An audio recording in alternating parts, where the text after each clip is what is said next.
years of the best sports talk in Middle Tennessee, featuring Tennessee Radio Hall of Famer George Plaster, Tennessee Sports Hall of Fame coach Watson Brown, and Young Guns Billy Derrick. And now, here's your host, George Plaster.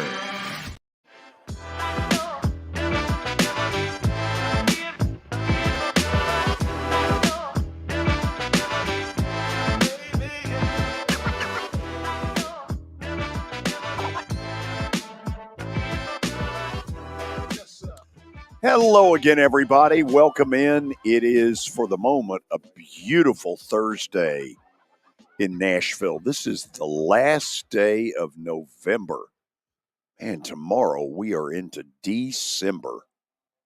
That is hard to believe. Holy cow. Anyway, we're in the middle of football season. Actually, we're getting down toward the tail end of it, which is also kind of scary. And each day during football season, we begin with Terry McCormick's Daily Titans Update, brought to you by Lori Burnett Leland. She wants to be your mortgage lady, and through the folks at USA Mortgage, that absolutely can happen. Dial her up, 615-969-4350. We say hello to Terry McCormick, Main Street Media. Oh, no. Good Lord. Really? It's an honor of the winter meetings being here this weekend, George. Yeah, sure. I think it wouldn't have mattered what it was. Yes. Also in honor of Luis Severino leaving and going to the Mets and taking his 6.69 ERA with him. Wow, we're a little cynical early, aren't we? Yes, we are. Wow, okay.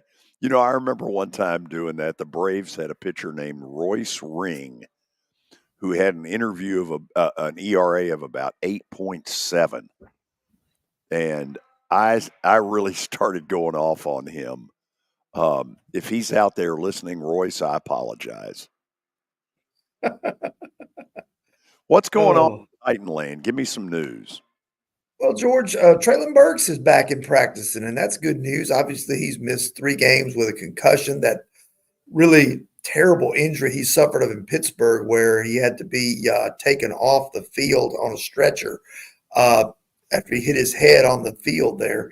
But he's been back for the last couple of days, and who knows? Maybe he'll be able to give it a shot on Sunday. At least looks like he's trending in the right direction. So even if he's not able to play on Sunday, looks like he should be able to return fairly soon. Terry, what do they want to do when it comes to him? Clearly, and I don't mean this ugly, but he's injury prone, and that's a fact. You know, they obviously at one point thought he had great potential. None of it really has shown up to any great degree. What do they, I mean, is he in their future, honestly? Well, I mean, obviously he's still under contract for 2 more years, plus possibly a third if they pick up his 5th-year option, which they won't have to make that decision until after next season. But I think it's a situation now where, you know, given the injury history that he's had, especially with the concussions, because that's nothing to, mess around with. That is certainly serious business in terms of not only football, but in life after football. And so I think, you know, they're at the point probably where they have to go either in free agency or the draft, get some serious receiver help that they believe they can count on, and then kind of regard Traylon Burks as what you can get from him may be a bonus. Now, he may turn out to be, you know, healthy for the rest of his career and turn out to be a fine player. But right now, I don't think the Titans have the luxury of banking on that. I think they have to just kind of wait and see what he comes back and looks like the rest of this year and next year before, you know, they make any firm decision on how much of a part of their future is. But I definitely believe they've got to look at other options that are not currently on this roster and then just kind of take what Traylon Burks gives them as a bonus. Terry, he was dealt, I think, a very unfair hand at the beginning because it was sort of, yeah, we've gotten rid of AJ, but this guy will do everything AJ did and who knows, maybe then some. And we know that that part isn't true. Have you ever really seen any flashes of what they believed he was? Well, you've seen it on a couple of occasions. He had that really good game up in Green Bay last year, which was actually the game right before they hit that 7-game losing streak. He had a 100-yard receiving game. I think that's the only one he had. And then there was the play that he got injured on against Philadelphia where he actually got knocked completely out and held on to the football for a touchdown. I mean, there is some talent with this kid. He's a guy that can change a game if he can stay healthy for an extended period of time. I'm not ready to put him in A.J. Brown's category by any means, but he's a guy who does have some talent. It's just a matter of can they get it out of him from him being on the field and him delivering it consistently, because I think that's the one thing other than the injuries that's been a problem with him is that, he may have one game where he has 6 catches for 80 yards and then the next game where he has 1 catch for 8 yards, and you can't build around that. Okay. If there's anything else you want to leave me with, do it. All right. Well, Will Levis was actually on the injury report yesterday, and there were some videos out there of him kind of limping around. But, during the part of practice that we got to see today, he was moving around. He was on the practice field. Looked like he was, improving. So we shall see, what his progress looks like, especially when the injury report comes out, to see if he was able to go full today after being limited yesterday. Okay, let me ask a dumb question. If, God forbid, he couldn't go, Tannehill or Malik Willis? I think it's Tannehill. He's been the number 2 quarterback now for the past 2 games. So he would be the next in line to assume the command if Levis were to be injured. Terry, appreciate it as always. We'll do it again on Friday. All right, sounds good. Terry McCormick's Daily Titans Update brought to you by Lori Burnett Leland. She wants to be your mortgage lady, and through the folks at USA Mortgage, that absolutely can happen.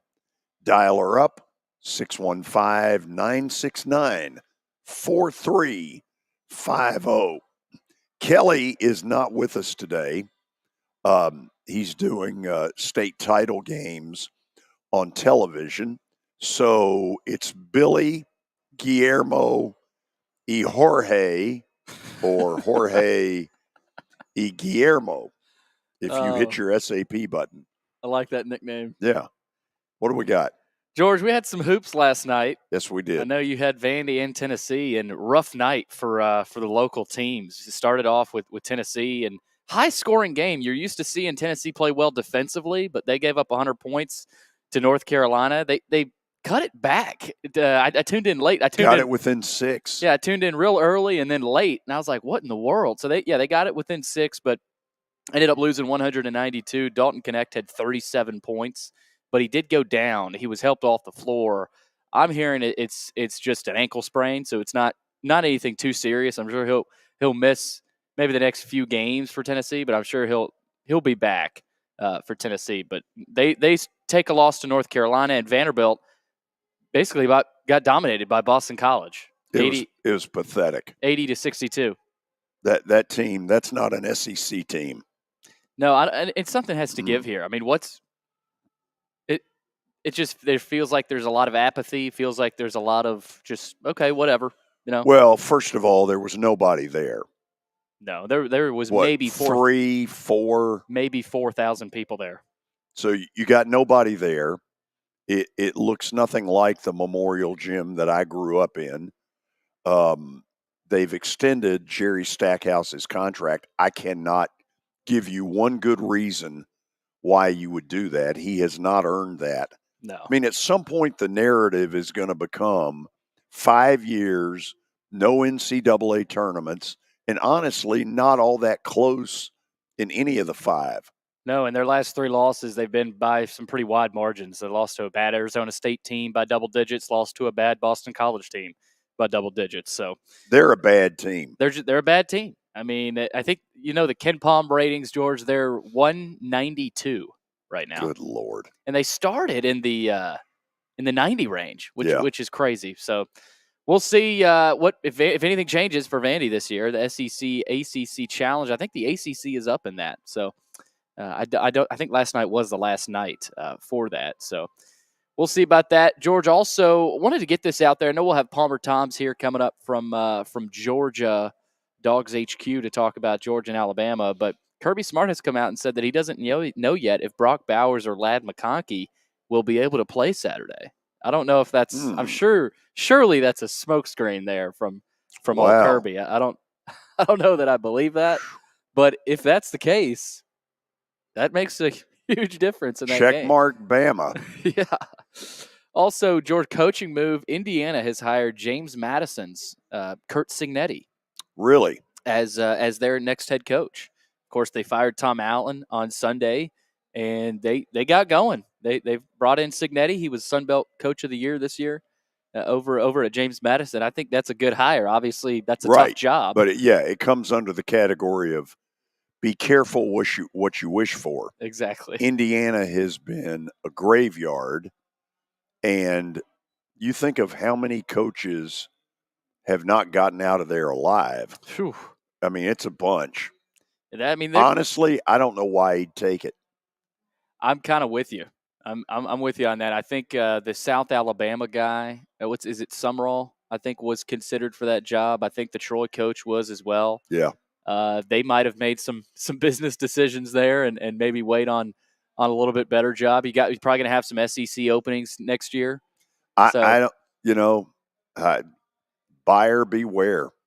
Yeah, because and it's all about those coaches are still probably going to be hot. It's not. I mean. Just because they didn't take that Indiana job, guys like Summerall at South Alabama. This is not the last hoorah for them. But the James Madison thing is interesting. The NCAA has caught a lot of crap about keeping them ineligible. There's a rule that if you go from Division II or whatever to Division I, that you've got to sit out a certain amount of time from bowl eligibility. Right. My guess is the Kremlin gave them that rule. The Kremlin? Yes. It's got kind of a Soviet feel to it. That's typical ridiculous. NCAA, anything that's good for the kids, screw them. Wouldn't put anything past the NCAA at this point. George, also Baylor. Of course, Dave ran a tough year at Baylor after a really good year. Solid couple of years there. He is hiring Jake Spavital as offensive coordinator. And Spavital had been the offensive coordinator at where? Texas A&M and West Virginia. That's right. Okay. He's coming over from Texas State, an FBS school. That's right. And we've been talking about this on the Vanderbilt end of things. I don't know that we've heard some rumblings about a guy like a Ty Simpson, and we've talked about the rumor of his dad Jason potentially coming over to Vanderbilt. Yeah. This kind of sets a precedent, but Baylor's not in the best spot either. So I don't know. This almost feels like a desperation move for Baylor. So, can I ask a couple of Vandy things? Yes, and there is some Vanderbilt news. Yeah, I know there is. Then go. Some pretty big Vanderbilt news. Joey Lynch has been relieved of his duties. Vanderbilt's offensive coordinator. That needed to happen. Yes. Totally forgot about this, by the way. And then defensive coordinator Nick Howell demoted to assistant coach and within the secondary. So basically, one of his similar role he had. And then Dan Jackson, defensive backs coach, was demoted as well. Demoted to what? Demoted to an off-field role. I would guess recruiter type of role where he's not really coaching.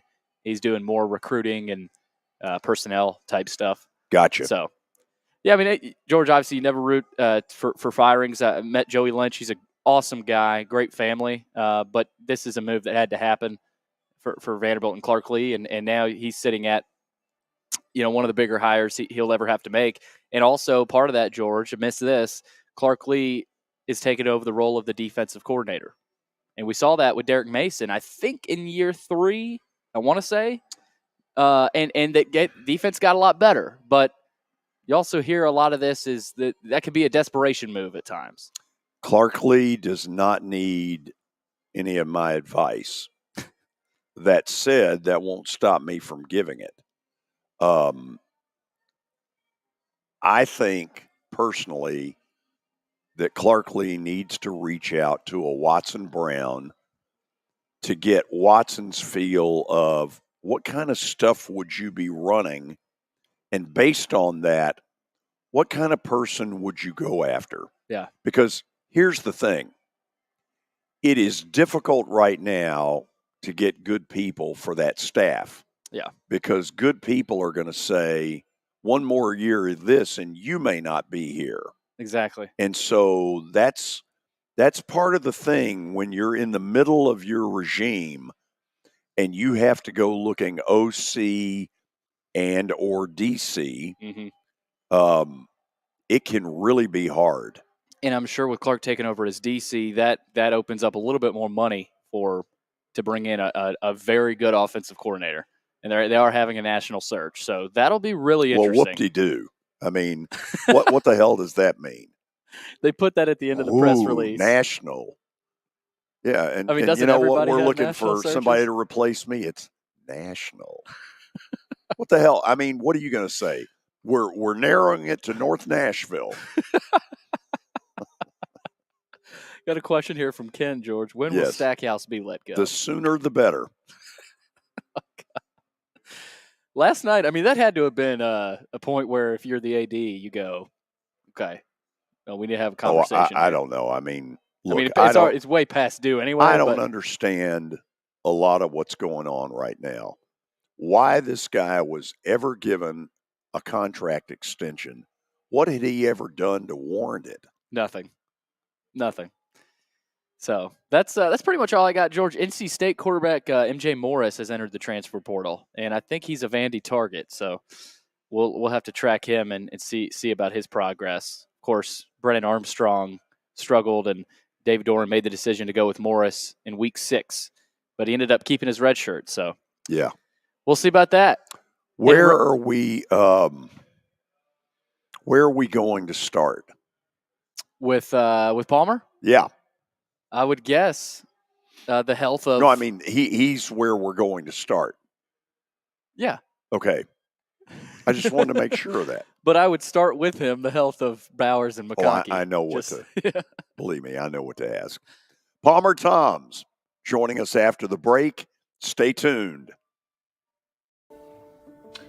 It was the most horrible experience that any mother could ever go through. I knew that I needed to get help. My friend, she immediately said, you need to call Bart Durham. And you guys were there within an hour.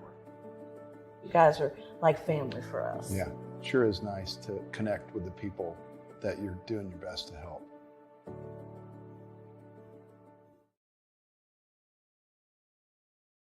As the trusted premier custom home builder in Middle Tennessee, Daunic Timmons has over 20 years of experience in the industry. Whether you're looking to build your dream home or renovate your current home, their team will ensure that every client and every remodel is unique, luxurious, and completed on time within budget. Founders Dustin Timmons and Joey Donnelly have over 25 years of construction experience in the Nashville area. Together, they have completed projects in Forest Hills, Oak Hill, Green Hills, Franklin, and Brentwood. Dustin and Joey believe that communication is the most important aspect of all construction projects. Therefore, they personally manage each project themselves and are involved in job site activities on a daily basis. Their commitment to quality and integrity has earned them an outstanding reputation among their clients. Contact them to set an appointment for a free consultation or to view some of their completed projects. Give them a call at 615-456-7983 or log on to DonnellyTimmons.com. I'm Watson Brown. I'm Kelly Holcomb. I'm Billy Derrick. We're the George Plaster Show. We've been Nashville's best sports talk for the last 30 years. And you know what? We still are. Catch us live weekdays from 2 to 4 p.m. Central Time in Nashville on YouTube, Twitter, and Facebook. Also, the podcast version is available on Spotify and Apple Podcasts. Looking for more than just awards and trophies? Southern Trophy House is your one-stop solution. For over 60 years, their team has created lasting impressions with a personalized touch. From embroidery to screen-printed apparel to corporate awards, signs, and name badges, they have everything you need to keep your brand shining bright. With their knowledgeable customer service team, you can relax as they create, produce, pack, and ship merchandise and awards on time and on budget. That includes etched crystal awards, custom-cut acrylic, name badges, embroidered Richardson ball caps, banners, screen-printed T-shirts, laser-engraved Yeti cups, and knives. Recognize your hard-working team from Southern Trophy House, where they do their best to help you recognize your best. Located at 2705 Nolensville Pike in Nashville, give them a holler, 615-256-7295. Visit southerntrophy.com. Southern Trophy House, for all your personalization and recognition needs.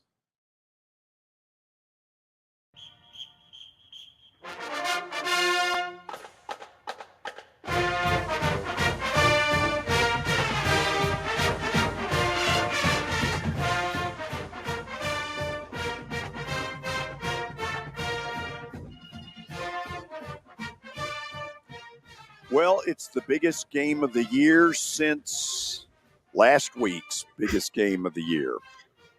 Did you like that? I like it. Alabama and Georgia, Saturday, 3 o'clock, Mercedes-Benz Stadium in Atlanta. Palmer Thombs joins us, Dogs HQ, to talk all kinds of stuff. Palmer, what is all this Brock Bowers McConkey talk? Where is that coming from? It comes from the fact that neither of them played this past Saturday.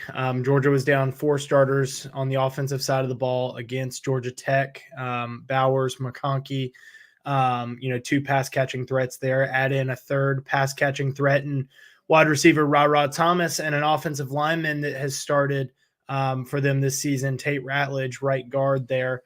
And the fact that none of them played last Saturday. Now, Bowers and Ratledge did dress out for the game. They went through warmups, and Kirby Smart said on Sunday that Bowers was the closest to being able to play, continuing to deal with some ankle soreness after he had, that tightrope ankle procedure after the Vanderbilt game in mid-October. Came back from that in 26 days to play against Ole Miss. Suited up against Tennessee and looked like he might have tweaked it a little bit there, got some attention on the sideline, but, we spoke to him after that game and we're not, oftentimes speaking to guys that are, injured, after games. And so to me, I think all 4 of them play on Saturday. In what roles, in what capacities, are they limited at all? That remains to be seen. But, it was put well this week. Brock Bowers didn't have ankle surgery to not play in this game. He's dealing with some soreness, but soreness or not, I'm expecting to see him out there on Saturday. And look, he's got a history of making, he's got a track record of showing up in these big time games. Had over 100 receiving yards and a touchdown, 10 receptions against Alabama in that 2021 SEC championship game.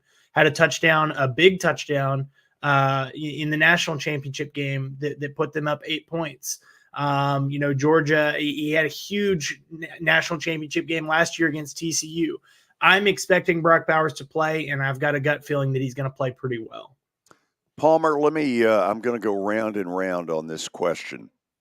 Buster Faulkner is a good friend of mine, and I have come out on the air and said he ought to be the next head football coach at MTSU. I've told the athletic director at MTSU that Buster Faulkner deserves a shot. I was very impressed and biased about Buster and how he tried to maneuver last Saturday with a team that's nowhere near as talented against Georgia. What a lot of people don't know is that Buster had spent several years with Kirby as an analyst. Did he expose with his knowledge of Georgia, some things they really need to work on this week?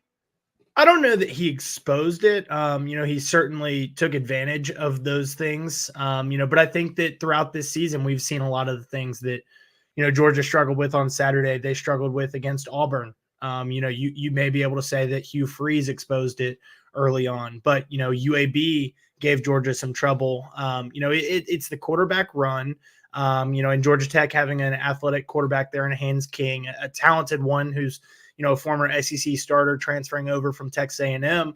I do think that, there are things that this Georgia defense is vulnerable that, they're vulnerable with that play into Alabama's scheme. Jalen Milroe being the athlete that he is, Kirby described him as a little bit Lamar-like. Was asked, to try to compare him to Tim Tebow. He said, look, no offense to Tim Tebow, but this is a different kind of athlete that we're dealing with. And, Milroe's smaller than Tebow. So, that factors in as well, but he's more athletic than Tim Tebow.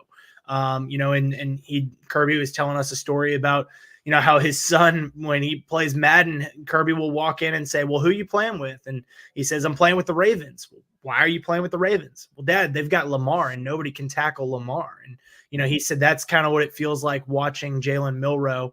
I think that in terms of what Georgia Tech did offensively, they used that athleticism of their quarterback and they used, the outside zone stretch plays and forced Georgia to make plays on the perimeter. They put those outside linebackers and edge type players in positions where they were, one-on-one and had to make plays. And I think that Alabama is going to try to do a lot of the same things. Going back and watching some of their games from this season, especially the back half of the season, once it felt like they settled in a little bit, that's the kind of things that they do with Milroe. They'll use him on the quarterback read, and I don't know how much of a read it is when you've got a quarterback like that is capable of doing that with his legs. I think that it's going to be really important for Georgia. Those same players that had to play well against Tech and, sometimes they did, sometimes they didn't play well. They're going to be asked to play well again this week. And so it's going to be a lot of pressure on those outside players, the inside linebackers, the defensive line. That front seven of Georgia is really, really, really going to get tested this week. Palmer, 24 months ago this week, Alabama beat the hell out of Georgia in the SEC football title game. To say the least. Yeah, and I think if you had gone in their locker room the next day and said, hey, by the way, you may play them in the national title game, there might have been some, oh, Lord, we don't need them. Talk to me, your recollections now of 24 months ago and what Kirby did in those 30 days that has totally changed Georgia football. They've won back-to-back national titles. They've won about $30 million in a row. They now have gone slightly ahead of Bama in the pecking order of supremacy. What happened during those 30 days?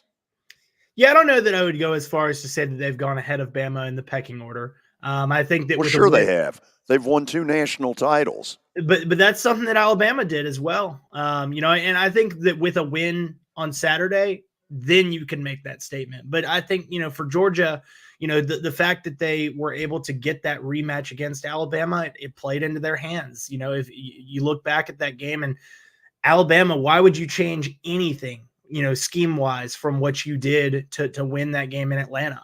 If you're Georgia, why would you repeat anything scheme wise? Change everything. And so, it's really, really hard to beat a team twice. Anytime we see those rematches, they typically go the way of the losing team from the first time. And so, Georgia, I'm not going to say that they got lucky, but they were certainly, had an advantage there to be able to have the knowledge of what Alabama wanted to do against their scheme and make adjustments. To have that second chance, you don't always get that second chance. And so they took advantage of it for sure. But, I think that they were, that they didn't have to play them last season. LSU took care of business in the West, and we didn't see a Georgia-Alabama rematch in the SEC championship game The third playing in 12 months is what it would have been that everyone expected to see last year. I remember talking to Clint Lamb, who works over at our Alabama site at On3. We were talking in Atlanta for SEC Media Days that year and saying, hey, let's keep in touch. Let's trade notes this year, because we're probably going to be seeing each other back here in a couple of months. And sure enough, it didn't play out that way. So I think that the fact that Georgia has not had, in that 29 game stretch and the 2 national championships, the fact that they didn't have to go through Alabama but once is pretty incredible. And it feels rare with what Alabama has been able to do. And so I think that until you beat Alabama twice in a row, Alabama has lost at times throughout this dynasty that Saban has put together, but they haven't lost consistently. I mean, the teams that have beaten them back-to-back times, it's not many. I know Ole Miss did it, and I think it was 14 and 15, or maybe 15, 16. No, it was 14-15, if my recollection is correct there. But, Hugh Freeze, an incredible offensive mind. Until Georgia beats Alabama twice in a row, I don't think that you can make that statement. Now, what has Georgia done in that, 24 months and 29 games that they've won in a row? Well, they've continued to do the same things that they were doing before then. And they just are equally, if not more talented than they were. They got that monkey off their back. And I think that certainly helped. And, now they're playing, it feels like they're playing without pressure.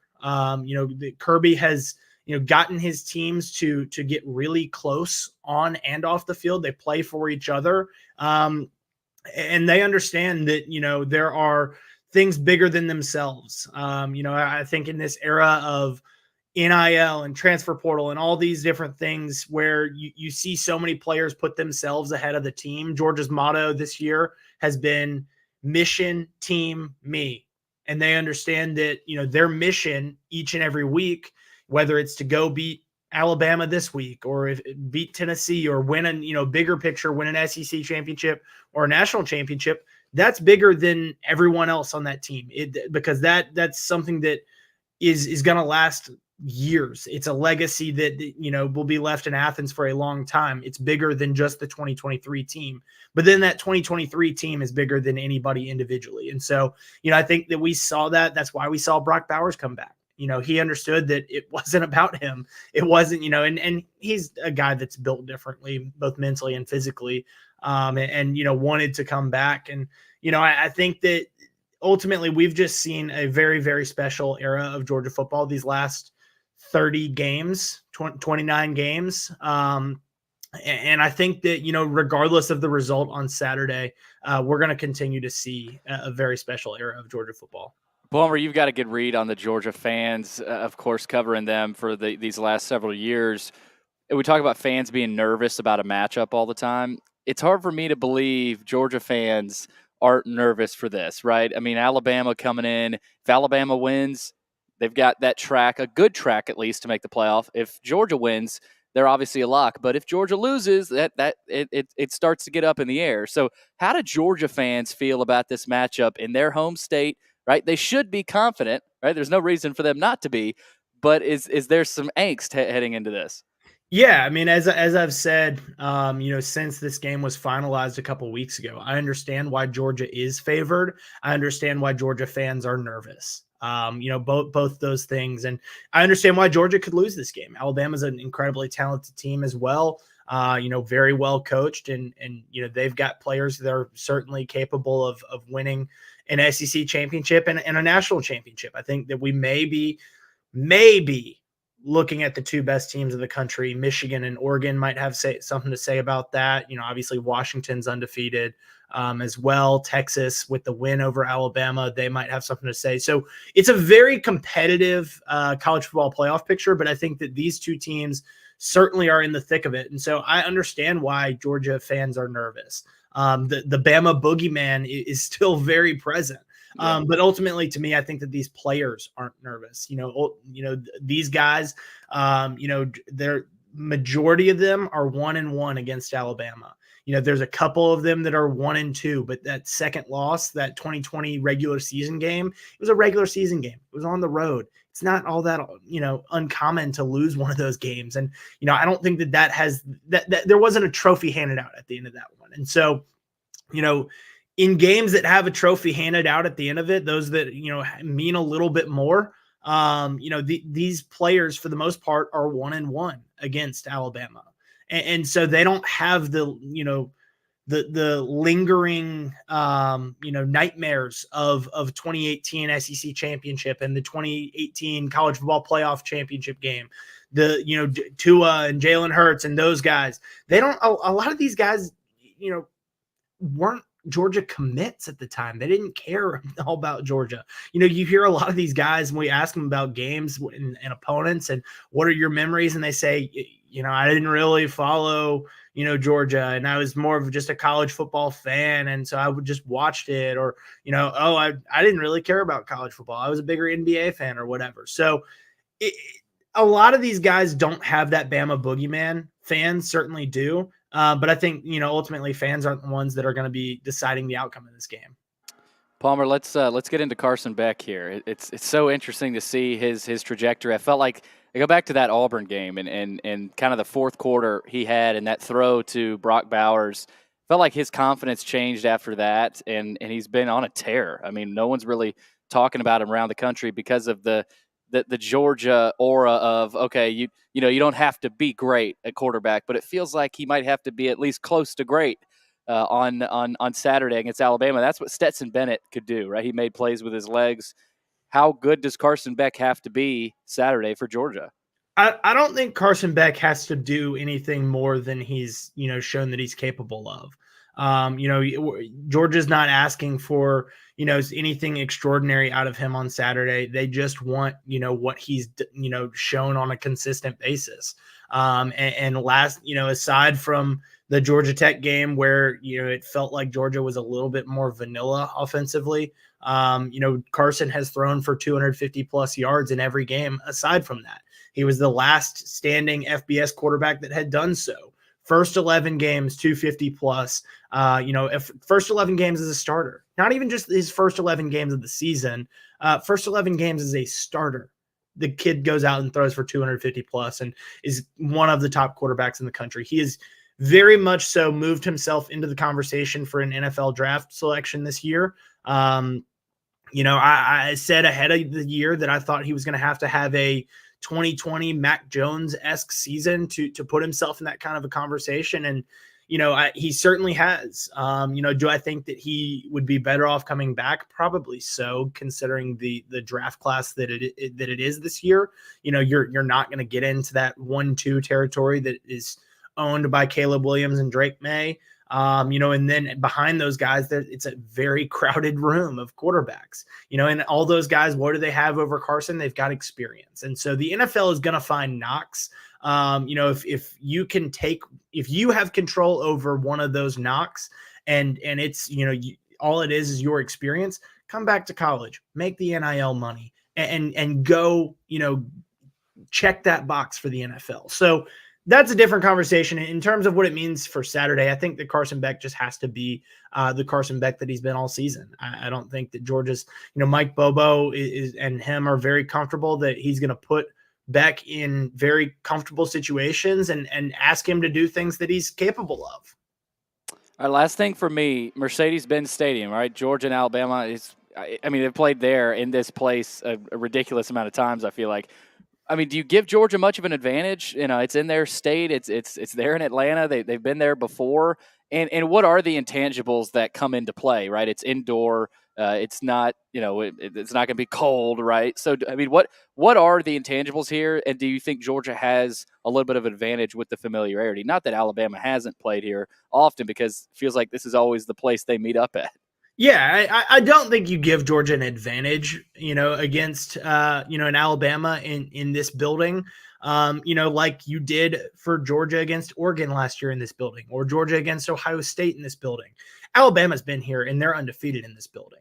Alabama and Georgia have played, a lot in Atlanta, and Nick Saban hasn't lost in Atlanta to Georgia. And so, he hasn't lost in this building.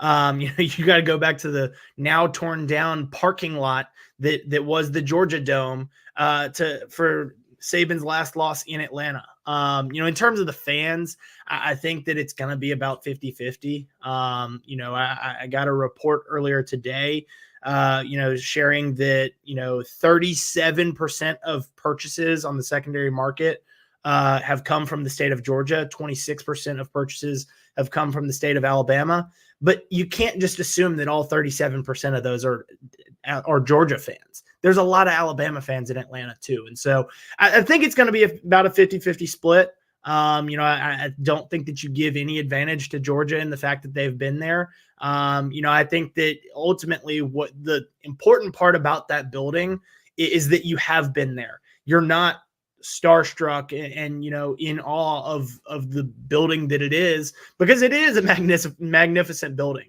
I always joke about it. My second time in there, I was down on the field and I was taking pictures for the 2019 SEC championship game. Had I not been in there a first time, I would have, not taken a single shot. I would have been in just complete awe of that building. Georgia players are not going to be in that because they've been in this building. They've been on this stage. They understand what it's like to play Alabama and to play them in this building. And they know that, ultimately that has been a motivating factor for them. I don't think it gives them an advantage, but it certainly has given them some motivation this week that they want to beat Alabama, and they want to beat Alabama in this building. It will be some spectacle Saturday. Save me a seat, preferably on the 50, and I'll be there. Yes, sir. Thanks, Palmer. Thanks, Palmer. See you guys. Man, what a matchup. Palmer Thombs joining us. Dogs HQ. It's going to be fun. Yeah, it is going to be fun. Okay, after the break, a little more football talk, and then Underdog picks during the 3 o'clock hour. As I look at the sheet, L. Ofer. Another Stay donut. tuned. Forget the fact that Sir Speedy Music City is owned by my BGA classmate James Warren. Their work stands on its own merit. James and his staff do incredible work, as evidenced by the huge banners at the Plaster and Friends Celebrity Bowling Night. If you're looking for quality to help your marketing and business communications, and you want it at a reasonable price, these are your folks. Call them at 615-832-9511 or go to print at sirspeedymusiccity.com. And be sure to tell them Plaz sent you.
Family owned and operated for more than 2 decades, Alaco Fine Wood Floors is Nashville and Middle Tennessee's choice for premium quality hardwood floors.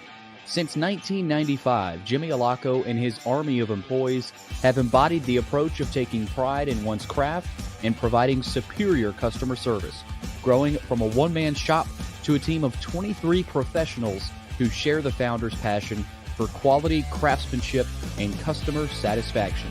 If you are interested in contacting them, you can find their headquarters at 2505 Winford Avenue in Berry Hill, or give them a call at 615-356-0303. Again, that's 615-356-0303, or log on to alacofinewoodfloors.com. Alaco Fine Wood Floors, serving Middle Tennessee's hardwood flooring needs since 1995.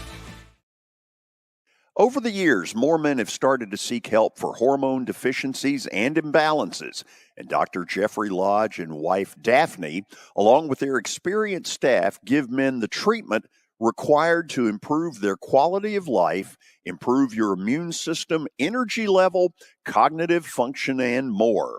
There's no better time to achieve a healthy lifestyle. What are you waiting for?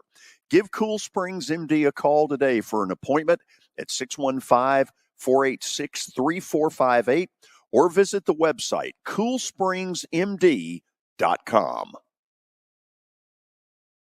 For over 35 years, Wilson Bank & Trust has been committed to providing customized banking solutions to help individuals, families, and businesses in Tennessee achieve their goals. As your full-service community bank, we are proud to offer loans with competitive rates, local decision-making, and fast, friendly service from our experienced lenders. No matter where you are on your financial journey, Wilson Bank & Trust is ready to help you take the next step. Visit your nearest Wilson Bank & Trust office or online at wilsonbank.com to get started today. Member FDIC, Equal Housing Lender.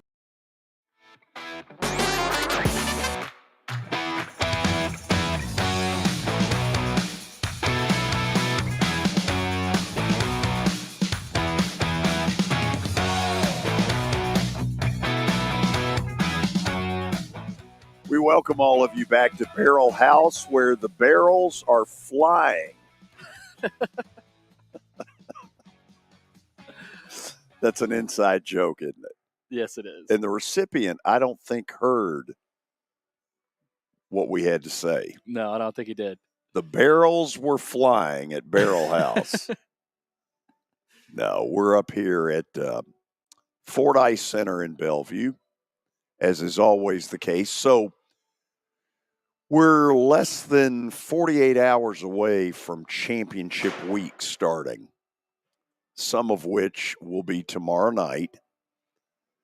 So a lot of the national playoff stuff, you're going to get a lot better feel tomorrow night at 7 when, when you get Oregon and Washington on the field. And it's a weird deal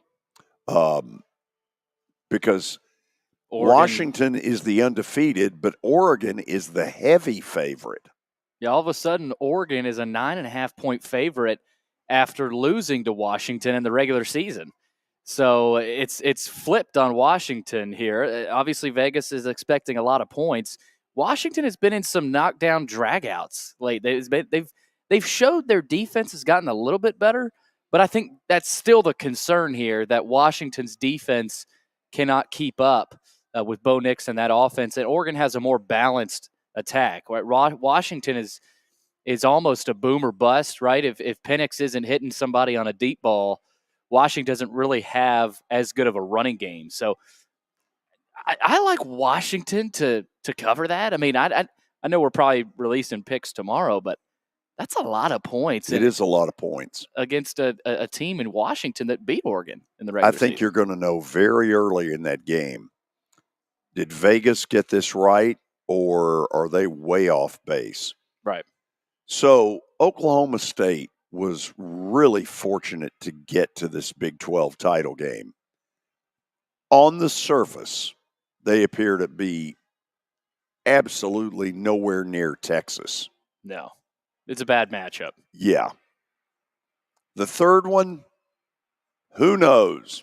Who the heck knows? Whenever these two get together, you don't know. It's almost a flip of the coin, and I mean, Georgia's rightly favored, I think. I've gone back and forth here. I would have made it more like a field goal. Yeah.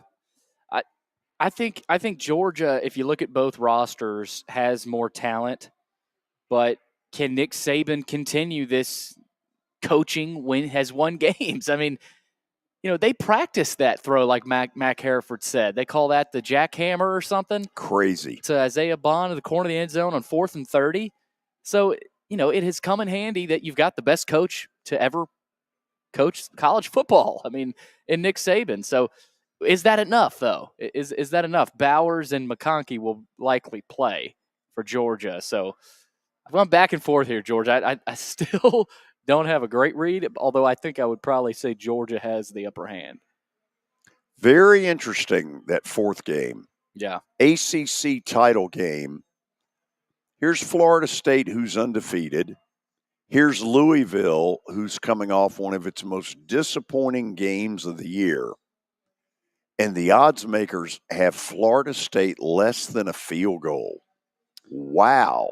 Yeah, I love Louisville in this matchup because of Florida State doesn't have Jordan Travis. They're still breaking in that backup Rodemaker. I know he was able to beat Florida, but Louisville they're pissed off after that Kentucky loss. Right, and there is the ability on the Louisville side. You've got a head coach in Jeff Brom who can flat out dial up plays as good as any offensive coordinator in America. Yep. That's my opinion of Jeff Brom. Now, he might be the difference.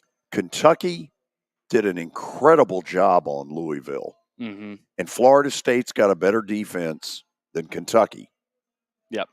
So who knows? Where push comes to shove. Now, game 5, who knows? I knows. You know Michigan. what? You know Iowa's first half team total is? Number of points? Yeah, number of points. I would guess it's right at 120. 0.5. Half a point. That's their first half team total. Oh, wait a minute. Well, I don't get what you're saying. Oh, I thought you were making a joke there. I thought you were saying how many points has Iowa scored in the first half? No. In this game, the first half team total over under. Oh, for Iowa. 0.5. Yeah. Well, that may be 0.5 more than they get. Yeah, and look at this, George. Michigan favored by 23. The over under is 35. Yeah, that's them saying they expect Michigan to win something like 34-0. Well, what's really been going on for the last 2 or 3 weeks? Iowa has participated in the lowest over-unders for college games that we have seen in like 25 years. It's like biblical proportions. How in the world Iowa ever got to this game? They must be a hell of a defense. They don't deserve to be there. No, I don't think so either. How would you feel if we were looking at another Michigan-Ohio State matchup? Oh, I'd love it. Because that's what we'll get likely last year. I know you got USC, UCLA coming in, but like if this was already fast forward to next year, we'd be getting another Michigan-Ohio State game. Well, which is crazy to think about. You could. And then you that absolutely changes. Could. Yeah, that changes everything. But then you have a 12-team playoff, so a lot of the conversations wouldn't be the same. Haven't we had in the history of championship week some rematches from the week before? I think it's rare. We have, though. Not in the SEC, of course. No, and I don't think it's been the Power 5. No. I think it's been something like Cincinnati, Tulane. Yes, that's in the American. Something like that. Yeah, the American has had a couple, I think. So let me throw one more out there. Liberty tomorrow night is undefeated against New Mexico State and my new hero, Diego Pavia. Yeah. He's a player. He is. Now, are they good enough to beat Liberty? I don't know.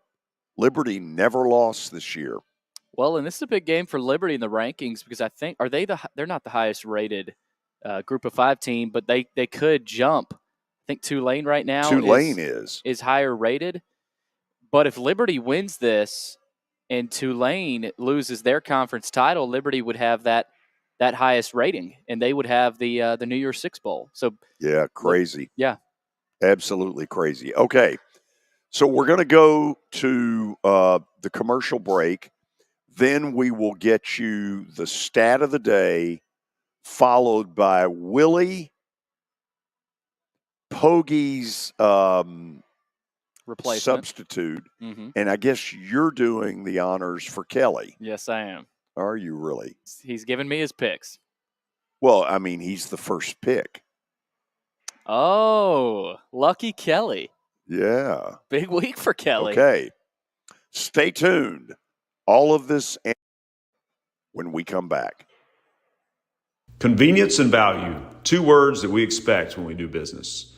Our goal at JHA Company is to deliver just that, both to our school partners and to our customers. Whether you're purchasing photos, yearbooks, class jewelry, letter jackets, school spirit wear, or senior graduation products, we strive to make the experience easy, convenient, and cost-effective. Find out more at jhacompany.com or call 615-867-6345 for more information. JHA, one source, one company.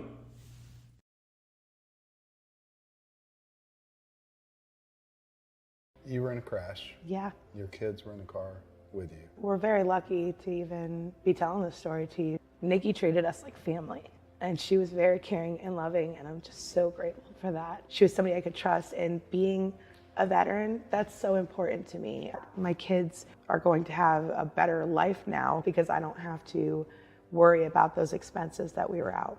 Your family has really created a legacy of trust, and I would recommend you to anyone. Star Physical Therapy was established in 1997 with one great mission: to serve. If you're hurting, don't wait to receive physical therapy.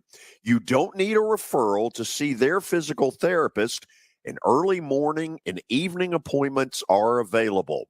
Make the call to 615-673-1420 and get rid of that pain. Star Physical Therapy, the official health provider of Football Friday. All right, I'm here with my buddy Chip Ward from Lincoln Home Loans. And Chip, it's football season, and it's also, it feels like it's moving season every time of the year, especially here in Nashville. Tell us about your business, Chip, and kind of introduce people to who you are and what you do here in the Nashville area. Well, you're exactly right, Billy. It is definitely moving season, as it is most times, especially right here after Labor Day. Kids are back in school, and people are starting to think they want to get settled in before the holidays. And so what we are doing is right now we are getting a lot of people pre-approved for home loans. Inventory has ticked up a little bit. You know, it has been down, but it's rebounding a little bit. And right now is a good time to buy. Chip, real quick before I let you go, tell people how they can reach you. And if someone is interested in your business, how would they reach out to you? Well, sure. At Lincoln Home Loans, you can reach me at 615-500-7579. My URL for my application page is chipward.net, and my email address is simply chip@chipward.net. And so I'd love to hear from anybody. I can answer any questions about the whole home buying and financing process.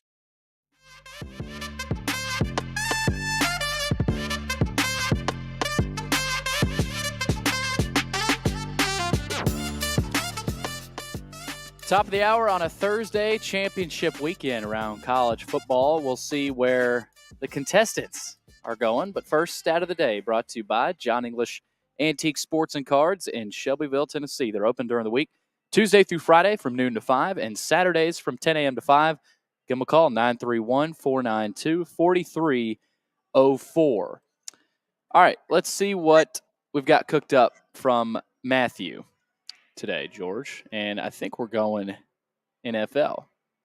Hello. Dak Prescott has thrown multiple touchdown passes in 5 consecutive games. The longest such streak in Cowboys franchise history is 7 games. Owned by what former quarterback? Okay, so let's go through a few of these. Dallas Cowboy quarterbacks. Mm-hmm. Going back to Don Meredith, there was Craig Morton, there was Roger Staubach, there was Danny White. Oh, gosh, there were a bunch of scrubs in there before Troy Aikman.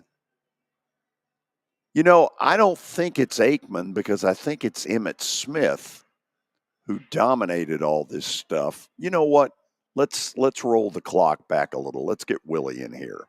Okay. Willy, I think it's Tony Romo because even when they were bad, he would have to throw a lot late in games. That's what I'm thinking. I don't think it's Troy Aikman. Well, we got burned on one of these not too long ago when we were thinking Kenny Anderson in that era. And so I'm going to fall back like you on they just didn't throw the ball as much back then. So I think I'm going to go Tony Romo as well. Well, you guys are correct. Romo yeah. nailed it. What That switch there at baby. the end? A little mental switch about a lot of running the football back in the day?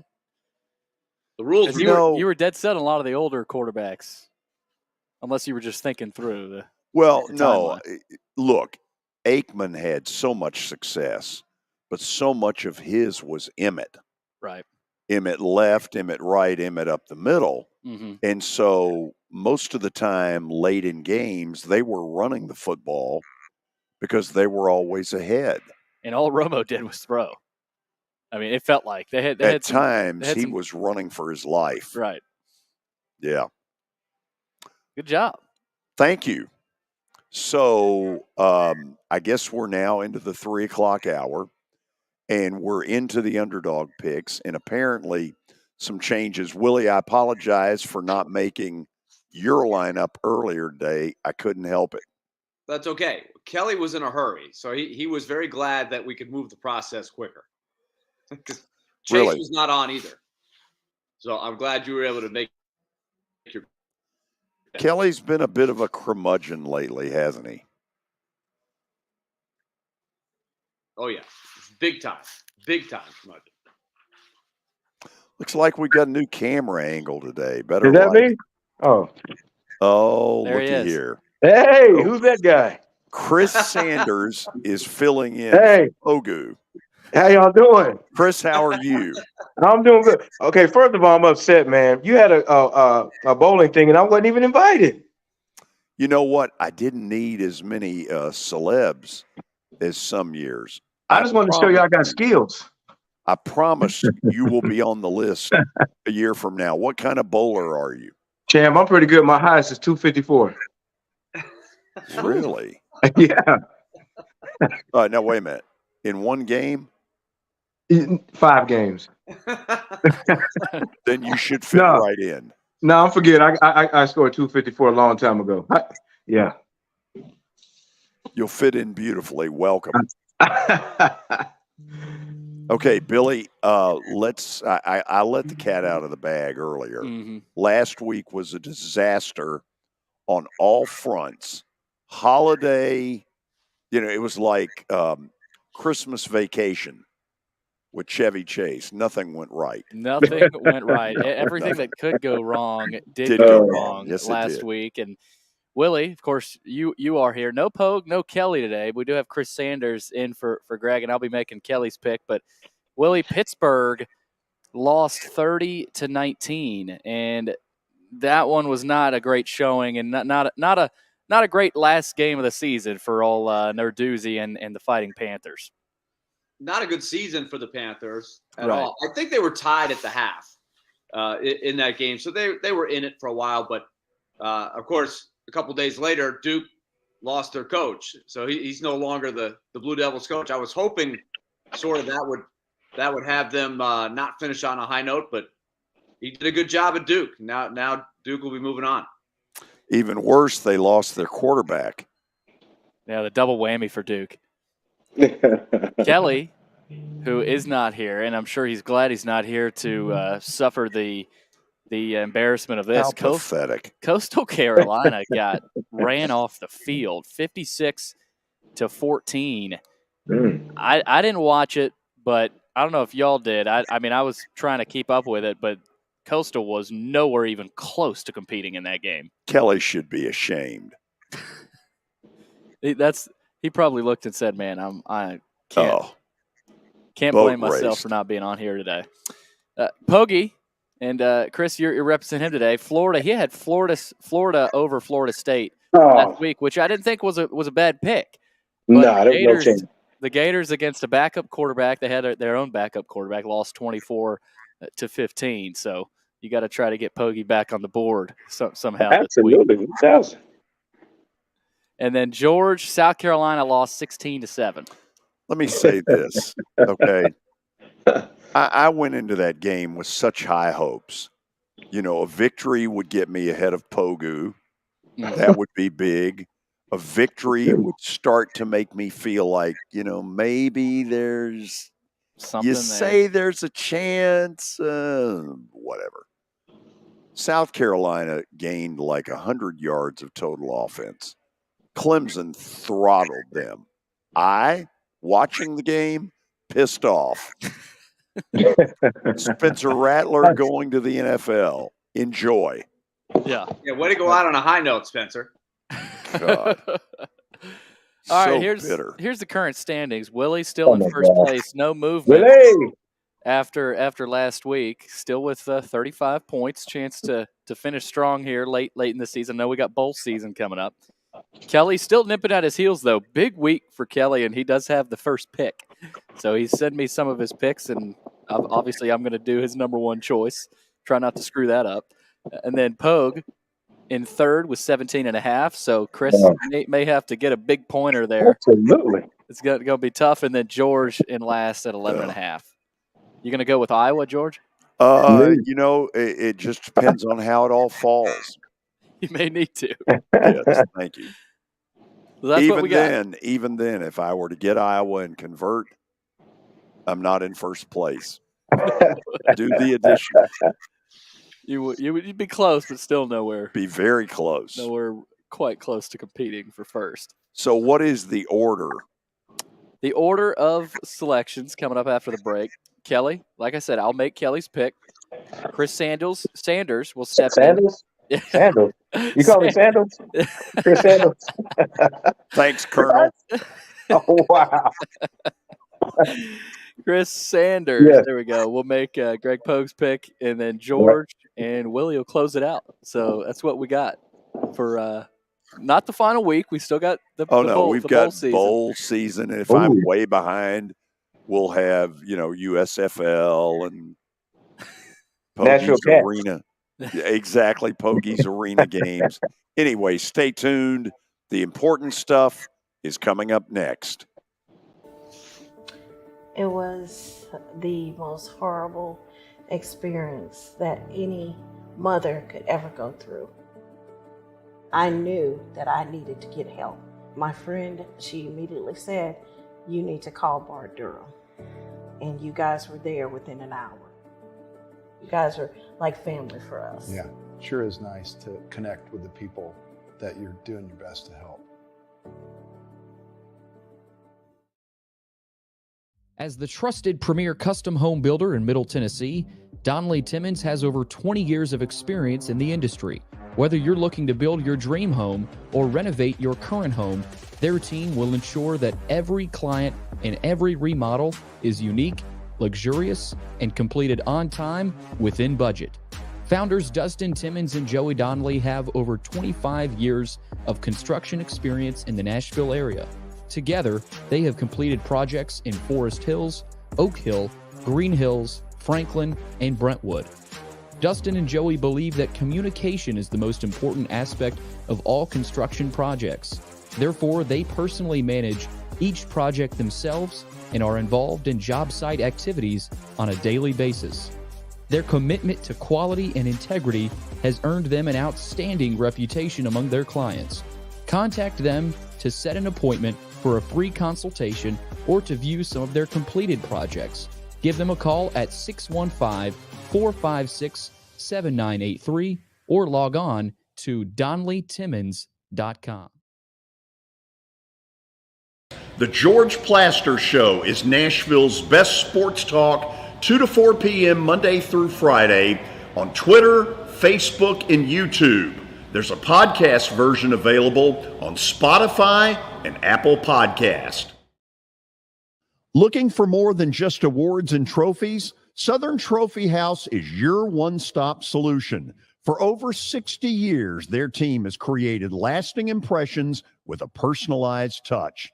From embroidery to screen-printed apparel to corporate awards, signs, and name badges, they have everything you need to keep your brand shining bright. With their knowledgeable customer service team, you can relax as they create, produce, pack, and ship merchandise and awards on time and on budget.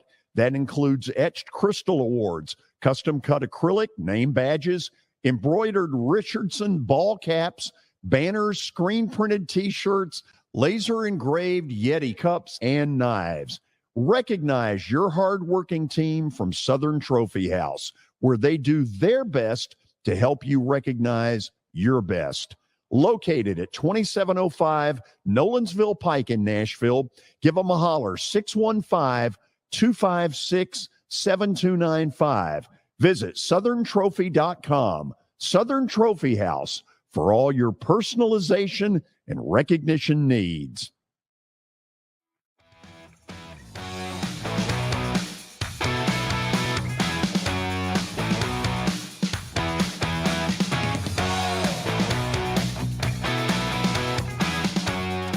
Okay, we're back in a little bit of a modified version because Kelly Holcomb is covering the TSSAA high school football playoffs over in Chattanooga.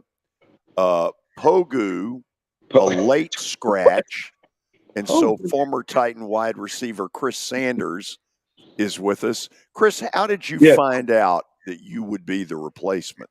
I found out maybe about 20 minutes ago. I was eating a sandwich at McDonald's, and then all of a sudden, what'd you call him, the pokester or Pogie? Pogue. Pogue, that sounds like something you put in some spaghetti. But yeah, he called me and asked me what I'd sit in for him. Yeah, so I'm going to come in here and get him some points because he absolutely needs some points. 1,000%. I can attest to that because Pogue didn't help me much out today. Pogue? It sounds like something you catch on your elbow. I mean, 20 minutes ago, text me before the show, sends me Chris Sanders' number. He's like, here you go. Pogue. Oh, my God. Pogue. How you doing, Willie, man? I say hi to you, man. How you doing, man? I'm doing well, Chris. We are competitors. I try to support you in the other contests, but now I'm battling against you in this. I'm all business today. I'm trying to get title. I'm trying to get Pogue. Do I say it like in France, Pogue? I'm gonna try to get him some points, but absolutely, I'm trying to kick your tail. Yeah, I get it. Willie, did Derek Mason's lack of sportsmanship come up today? Oh yes, 1,000. Absolutely. He was ornery as usual. But we did have this with Chris being an Ohio State guy, Derek being a Michigan State guy. Chris selected Iowa. He's going for the home run. And yeah, absolutely. Derek actually approves of the pick because they both hate Michigan so much. Oh, can't stand it. I don't even say the M. I say Michigan. I don't say Michigan. Sorry. John Cooper went 1-7-1 against Michigan. And that one was when we beat him our senior year. Wow. You kept him in work a little longer. Maybe a year, just an extra year. That was it. 1-7-1 got him shown the door. Ryan Day, I'm telling you, his deodorant will not work a year from now in Columbus. Is Connor Stallions involved in that? Yeah, could be. That's bad. Could be. Willie, who did I get earlier today? You got Bama. That's wonderful. Yeah. Okay. Hey, Willie, I'm telling you, if Iowa beats Michigan, I'm telling you, I'm going to come back and win. Mark my word. It's the 30th. I'm going to come back and win that thing. That would be huge. The question is, can Iowa get double digits in points? I think they don't score much. All they got to do is stop them on defense, a couple of turnovers, a block punt. I'm telling you, because the thing about it is Michigan's coming off an emotional win. I mean, they're still high off that. So they're going to come in and thinking, oh, we're just Michigan. And Iowa has nothing to lose, and they're going to come in and hit them in the mouth. I'm telling you, something crazy going to happen. You don't believe me, do you? You never know. No, I don't. No, I think. I love the compliment. They're not on my radar. Well, hey, you should have saw your face. It was just still like, what the heck is he talking about? Yeah. All right, we ready? Yes, sir. They can play their JV. Okay. We're gonna kick things off with Kelly, and I'm picking for Kelly. So I guess we have. Are you playing his stupid music? I guess we got to play his stupid music. Be on the creek bank late in the shade, chewing on a hickory twig. I think it'd be cool if we checked in live with the broadcast. Maybe get Kelly to. Oh yeah. Really, Maybe. right as they're doing the play of the game, brought to you by Shoney's. By the way, Billy, pick Washington. Okay, so here we go. Kelly sent me a bunch of picks. I guess he didn't know he was picking first. Right. So he sent me like 6 different picks. There are only 8 games. Exactly. So he numbered them. Okay. And his first pick was Washington and Oregon. Oh, wow. So Washington getting 9.5 against Oregon tomorrow night in Vegas. And it's an interesting pick. And not saying it's the best pick out there, but I think that's a pretty good pick for Kelly. And it's 9.5 points. So if Willy loses and Kelly wins, that I think would give Kelly first place. So huge weekend God, for we Kelly. would never hear the end of that. Oh, I really hope that doesn't. Willy, do not let that happen, please. Come on, Willy. George, that would be a Charlie Mack Alexander stat of the game. The lead ties and lead changes. We would have a lead change if that happened. Let's do it. I like it. Yeah. Okay, so I'm riding with Kelly for Washington plus 9.5 against Oregon tomorrow night. So that's what Kelly got. All right, moving on. And Chris, I don't know if you've ever heard this song before. Okay. Let me think. Pogue has made the switch to an interesting song. Here we go. All right.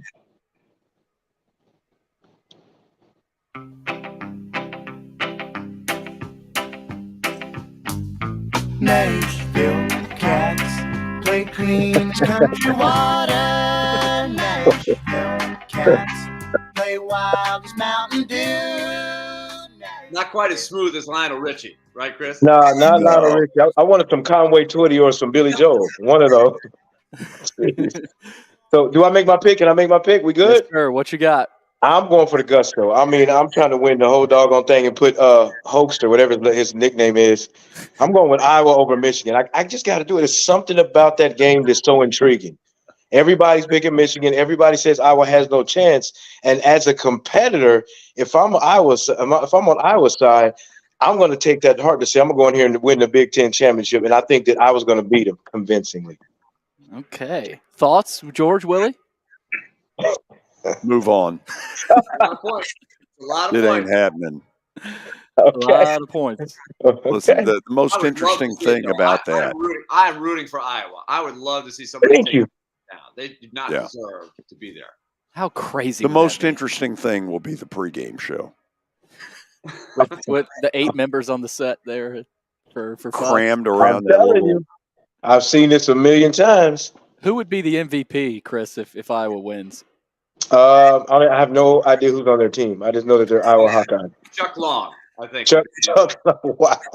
I would say I have no idea who's on their team. The mascot, the Hawkeye guy. The Hawkeye guy. The Hawkeye guy. I think I'd say he would be the MVP. Their punter. Who the heck is that? I don't even know his name, but Iowa's got. He gets a lot of game practice. Yeah. You know, it's interesting, Chris, with the NBA connection. Whenever I watch Iowa, I think of this year's NBA team. You know, just low scoring, keep it tight, and that can win games. I'm telling you, it's crazy. Yeah, I mean, just like this year when we played Lipscomb, nobody thought we had a chance to beat Lipscomb. We actually beat Lipscomb with all our players gone from last year. So I'm telling you, man, football is a crazy sport, especially when a lot is on the line. So I'm going to all Iowa Hawkeyes. Yeah, keep trying. Keep trying. I'm not buying. I keep looking at Willy's face. He's looking at me like he wants to give me some encouragement, but he's like, Chris, I can't go with you. I'm rooting for him. I just don't know if they can do it. I would love to see it. Keep trying. I'm not buying. Head to the no. So Chris picking for Pogue, riding with Iowa, 21.5 on CBS Sports right now. I'm seeing, so that'd be a ton of points. All right, let's move on to George, and then we'll close out with Willy. But here's George.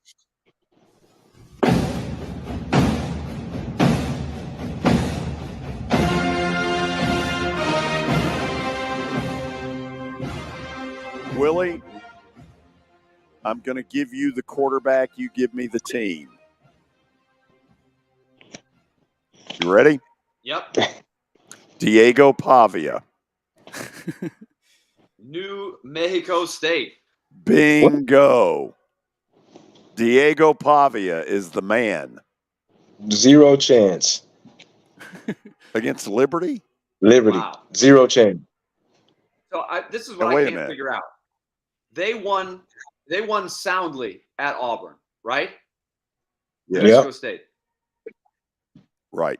How are they an 11.5-point dog against Liberty? Is Liberty that good?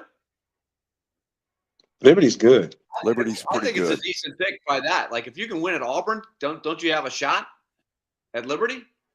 But why is it That was a 11? happy game. Liberty's pretty good, but fear Diego Pavia. George riding with Diego Pavia there. Yeah. Okay, Mexico State. so the low-hanging fruit is available for Willie. Mm. Do we Made think my he'll take it? easier, because I thought I was going to have to choose between a very big underdog or a very small underdog. But now Right. you've given me the one that I can take. So Yeah. So let's up next, cue some music. Willy Daunic. Meet the Mets. Meet the Mets. Step right up and greet the Mets. Bring your kiddies. We By just the signed a way, big former Sound, Plaz. We just signed a big one. Joey Wendell, the former Sound, is now a New York. Did you really? Nice Yeah. pickup. Let me tell you about Joey Wendell. He is a professional. Yep. Good for him. They need all the help they can get. But on the flip side, you got Severino and his 6+ ERA. We've got a lot of holes. Got a lot of A holes. lot of holes. All right, so I'm doing it. I'll take Bama. They've got a puncher's chance, and It's a good pick. you never know. You never know. Oh, I think they've got a heck of a shot. I mean, who I knows? mean, after last week, they're living a little dangerously here. Bama can look very ordinary at times, but if they put their best foot forward there, they may have a shot. And you tell me, guys, on Georgia Tech. Georgia Tech was in the game with Georgia. I never felt like Georgia was going to lose, but Georgia Tech ran it up and down on Georgia last week. Well, I thought it was a brilliant job by Buster Faulkner. And I admit I'm biased. He and I are friends. I think he ought to be the next coach at MTSU. I'm not saying anything I haven't already told Chris Massaro. I was really impressed. He was a step ahead of Georgia all night with nowhere near the level of athlete. Yeah, everybody wants to talk about Alabama struggling against Auburn in the Iron Bowl. Georgia also struggled at Auburn, mid-season, and they also struggled last week to beat Georgia Tech. I know they had some guys out, but Georgia hasn't necessarily been easing through their games either. Chris, did you ever play on a team that you thought turned it on, turned it off to the level of competition? Yeah, we did. I think it was my junior year at Ohio State. I mean, we had all that talent. We had Eddie George, we had Joey Galloway, we had, a lot of guys on that team. But then we would play to the level of the competition. We should have went at least 12-0, but we would play teams that we lost to that we should have beat. It's hard when you start getting into that. Georgia has been dodging, and I don't know what to think about Georgia. But it does seem, though, when they are pressed a little bit, they play their best. Yeah. That's what I'm. I agree. Yep. Yeah. When there's a little number next to that team, they perk up. They start to play a little bit better. But that group on the other end, I have never seen, Chris, a quarterback improve more in a 4-week period than Jalen Milroe. Wow. Yeah.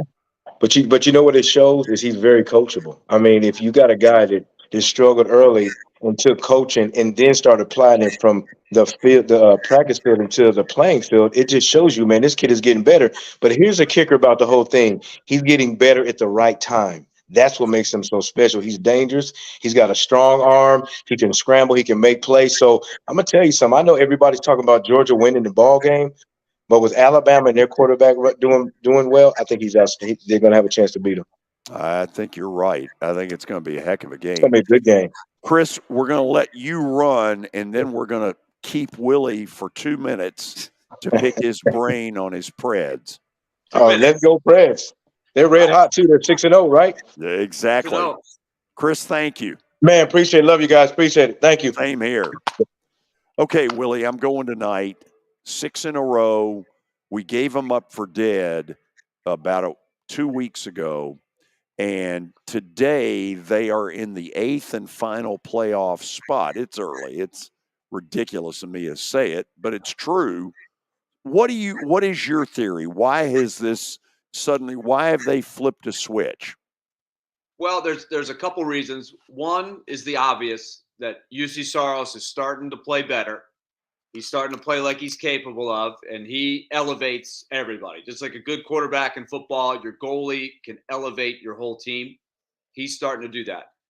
The other thing that's happening is they call it the factor, right? Ryan O'Reilly. He has been everything Barry Trotz has been telling you and everybody else since they signed him. He is the ultimate leader who rubs off on other players. And now you put him with other good leaders like Roman Yossi and Ryan McDonough and Colton Sissons. And I think those guys are just really steady. Barry Trotz calls them serial winners. But the biggest thing about the factor is he is allowing Philip Forsberg to play some of the best hockey he's played. Oh, my God. In his whole career right now. And like you said, it's only a quarter of the way through the season. So I think there's going to be some more peaks and valleys coming up. But the good news is they've gone from, they may be out of this race early, to joining a pack of teams in sort of a wide open Western Conference. When you look at the big storyline for the night, Minnesota has switched coaches, and they've gone to, of all people, John Hines. And Edmonton has switched coaches, two teams that everybody sort of penciled into the playoffs that are now playing catch up. It's kind of open. There's those couple of playoff spots that may have been spoken for are now really anybody's to take. And so the Predators might hang around in this thing for a while if they can keep it up. Can't wait. I'll be there. Yeah, we'll see. This will be some drama tonight with Hines back in there so quick. This is wild. No pun intended. Mark McGee mentioned Saturday night or the next few days, all four coaches that the Preds have ever had will be in Bridgestone. I just think that's crazy. Peter Laviolette and the Rangers coming in, the number one team in the NHL right now. Yep. New York. How about that? Why don't you give them Severino? He's the Billy Martin, right? Oh, Peter I said it yesterday. Billy Martin, Kevin O'Neill effect. The five and dive, right? The law of diminishing returns. Yeah. But he can jolt a franchise like maybe nobody else. He comes in there and just really gets people going somehow. Willie, thank you. We'll talk to you again later. Good luck. You got it. Even if I don't really mean it. Okay. Talk to you later. Diego Pavia, remember. Pavia Mania is here. We'll go to the break, and then we'll get you Plaster's bets of the day after a really disappointing, humiliating Wednesday. It's time to come back like a real champion. I intend to do just that. Family owned and operated for more than 2 decades, Alaco Fine Wood Floors is Nashville and Middle Tennessee's choice for premium quality hardwood floors. Since 1995, Jimmy Alaco and his army of employees have embodied the approach of taking pride in one's craft and providing superior customer service, growing from a one-man shop to a team of 23 professionals who share the founder's passion for quality craftsmanship and customer satisfaction. If you are interested in contacting them, you can find their headquarters at 2505 Winford Avenue in Berry Hill, or give them a call at 615-356-0303. Again, that's 615-356-0303, or log on to alacofinewoodfloors.com. Alaco Fine Wood Floors, serving Middle Tennessee's hardwood flooring needs since 1995. Over the years, more men have started to seek help for hormone deficiencies and imbalances, and Dr. Jeffrey Lodge and wife Daphne, along with their experienced staff, give men the treatment required to improve their quality of life, improve your immune system, energy level, cognitive function, and more. There's no better time to achieve a healthy lifestyle. What are you waiting for? Give Cool Springs MD a call today for an appointment at 615-486-3458 or visit the website coolspringsmd.com. Star Physical Therapy was established in 1997 with one great mission: to serve. If you're hurting, don't wait to receive physical therapy. You don't need a referral to see their physical therapist, and early morning and evening appointments are available. Make the call to 615-673-1420 and get rid of that pain. Star Physical Therapy, the official health provider of Football Friday. Convenience and value, 2 words that we expect when we do business. Our goal at JHA Company is to deliver just that, both to our school partners and to our customers.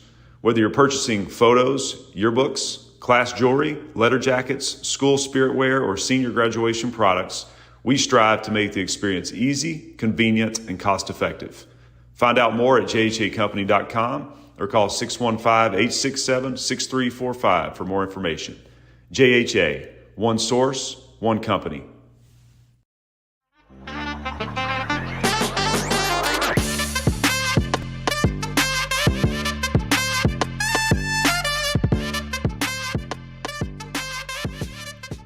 Final segment on a Thursday Night Football, Seahawks and Cowboys. Yes. So, interesting matchup. We've got big state title tonight, D2 AAA Baylor and McCallie. A ton of talent on the field. A little update from earlier today. CPA did beat, just forgot who they beat. Houston. No, I don't think it was Houston. It was Boyd Buchanan. It was Buchanan. So they beat Okay. Boyd Buchanan. And then MTCS leads Friendship Christian right now 14-6. What was the CPA final? It was 34-10, somewhere around there. It wasn't really much of a game. So. Congratulations to Ingle Martin and his team on number 6. Yeah, man. It's incredible what he's done over there. Stuff. So congrats to them. But George, tonight we've got some bets to make, and it's time for Plaster's Bet of the Day, brought to you by Bart Durham Injury Law. Give them a call, 615-242-9000. Or log on to bartdurham.com. Here's what happened last night, George. We already talked about this, I know, but Tennessee and Vanderbilt put up a couple of clunkers. Tennessee, a little bit more respectable. They were playing in Chapel Hill, North Carolina. Vanderbilt, there's no excuse for that. No, I don't know what's going on there, but that situation is ugly. Yeah. When BC is not one of your better ACC teams. Nope. And Vandy got ripped. They were down most of the night by 20 and ended up, losing by 15? By 18. 80 to 62. Whatever. After one of their teammates was embarrassing arrested as well over the weekend. So just not a lot of good going on over there at that program right now. So okay, so here's where we're going. Until the Preds lose, I'm going to keep taking them. And I'm taking them tonight for what, for me, is smaller odds than it should be. It was only minus 115 at home against Minnesota, and the Wild has not exactly, set the woods on fire. Notice the fire jokes there. I like Wild. It. Okay. I'm going Preds. I'm also going Dallas. Now, that's a big number in the NFL, and it's way too big a number to be doing very often. But if you look at Dallas, they have struggled on the road and annihilated people inside the Jerry Dome, Jerry World. I heard a stat that the Cowboys have never beaten a winning team or a team with a winning record with their starting quarterback under McCarthy. So they say that when again. they face a team with a winning record, okay, and has their starting quarterback, okay, because they did beat the Eagles last year, but Gardner Minshew played. So under McCarthy, they have not beaten a team with a winning record. Interesting. With their starter. So yeah, I think that's interesting. Okay, we're done for today. Looks like rain moves in late tonight, with a lot of rain tomorrow and some more on Saturday. So if you're out and about, drive safely. We'll see you tomorrow at 2 o'clock Central Time. So long, everybody.